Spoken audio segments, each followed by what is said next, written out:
नमस्कार प्यारे साथियों, मैं अंकित निर्वाण आप सभी का आपके अपने यूट्यूब चैनल निर्वाण गुरुकुल में स्वागत करता हूं। आज का एक क्वेश्चन लेकर आया हूं, बहुत बेहतरीन है, बीएसएफ के मतलब का भी है और एक बीसीएफ के बच्चे ने ही मुझसे पूछा है ना? वो क्वेश्चन ये मैं आपको बता देता हूं। ये कह रहा है कि एक वस्तु पर 4 बल एक ही तल में लगने पर वस्तु स्थिर रहती है ना? यानी कि 4 forces are acting on a starting body sorry stationary body in a plane.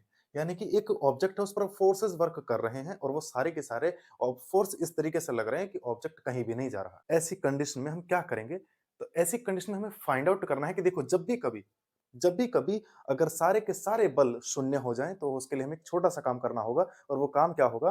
वो काम होगा दोस्त कि एक्स एक्स के बराबर होना चाहिए, वाई वाई डैश के बराबर होना चाहिए। ऐसे करेंगे। बाकी जहाँ कहाँ लग रहा है हमें उससे कोई लेना-देना नहीं। हमें काम क्या करना है कि एक्स अक्ष पर दोनों साइड बराबर होना चाहिए, वाई अक्ष पर दोनों साइड बराबर होना चाहिए, 0 रहेगी। सर ऑब्जेक्ट कहीं भी नहीं जाएगा, है ना? अब देखते हैं करके आसानी से कैसे होगा। कि देखिएगा, सबसे पहले हम डिस्कस कर लेते हैं दोस्त एक्स एक्सिस को लेकर के एक्स अक्ष पर इसका हम सॉल्यूशन करते हैं। कि एक्स अक्ष पर कितने बल काम कर रहे हैं और इधर कितने बल काम कर रहे हैं, है ना? अब देख लेते हैं।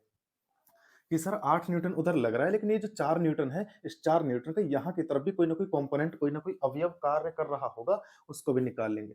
तो देखो 30 डिग्री यहाँ पर है तो यहाँ कितना बनेगा? 60 डिग्री बनेगा।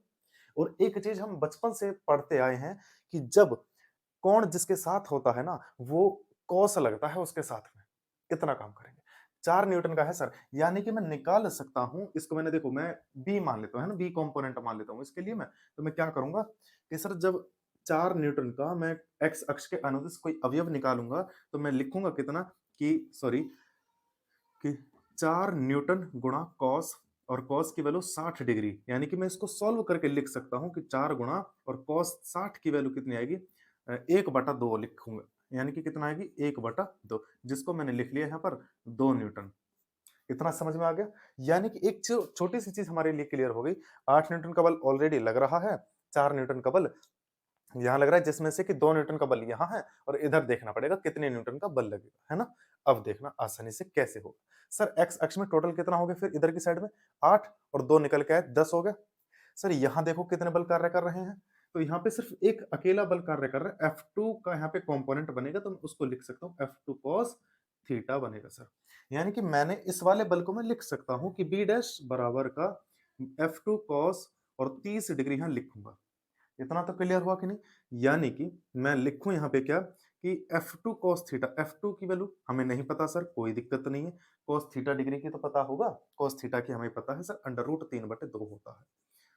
यानी कि इधर की तरफ तो F2 इंटू अंडर रूट 3/2 है और उधर की तरफ टोटल बैठ रहा है 10 न्यूटन। यानी कि मैं यहाँ लिख लेता हूँ कि यहाँ पे टोटल बैठ रहा है 10 न्यूटन का बल। है ना? क्या ये बराबर नहीं होने चाहिए? बराबर होंगे क्योंकि मोशन नहीं कर रहा है ना? जब बराबर होंगे तो हम इनको क्या करेंगे सर बराबर रख देंगे यानी कि F2 इंटू अंडर रूट 3/2 बराबर होना चाहिए सर 10 न्यूटन के, यानी कि मैं लिखूंगा कि 20/√3।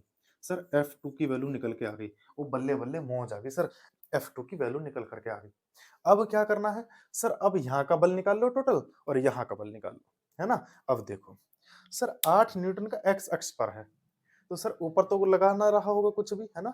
अब क्या करेंगे सर 4 न्यूटन का ऐसा तिरछा करके लग रहा है कि वो नीचे भी काम कर रहा है, ऊपर भी काम कर रहा है ना? तो नीचे वाला हमने निकाल दिया 2 न्यूटन आया था, ऊपर की तरफ कुछ ना कुछ कंपोनेंट आएगा।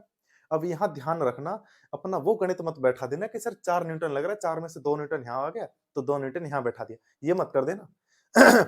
बल है सदिश राशि, सीधा-सीधा नहीं जुड़ता, क्या करेंगे सर निकालना पड़ेगा। देखिएगा सर यहाँ पे 30 डिग्री है, यहाँ से निकल कर इधर आएगा तो क्या मैं लिख नहीं पाऊंगा कि यहाँ पे 4 cos 30 डिग्री? भैया इसका जिसके साथ एंगल बनता है उसको cos के साथ लिखा जाता है, 4 न्यूटन को cos के साथ लिख दिया, यानी कि टोटल कितना बैठेगा F1 plus 4 cos theta 30 degree, है ना?